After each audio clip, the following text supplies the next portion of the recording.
Počkaj, teraz som si otvoril agentúrky, vystrojil takého piva. Jaroslav Naď bude poradcom českej ministerky obrany Jany Černochovej. Ale počúvaj. Ale čo sa smeješ? Ako? A teraz mi povedz, že tí dvaja sa k sebe nehodia. Čo? Obidvaja sú trčia mečom z zadku, obidvaja dohromady majú IQ nejakých 60, hej? Sú proukrajinskí, protiruskí, blbí sú jak tága, militantní sú obidvaja.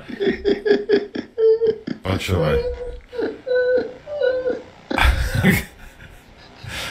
Som zvedavý, kam pôjdete robiť, keď asi na Ukrajinu, keď aj v Čechách vyhrá niečo normálne, že kam... Doktorovi, možno Heger pôjde robiť poradcu do likérky, čo vyrába becherovku, ja neviem.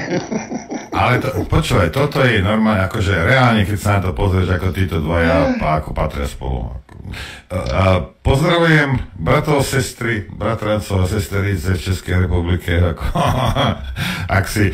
Lebo viete, čo Černochová vymyslí, to nevymyslí nikto, aj? Ale ak mi na nejakú koninu zabudla Černochová, teraz je tam Naď a ten vám to dám spestri ešte viac.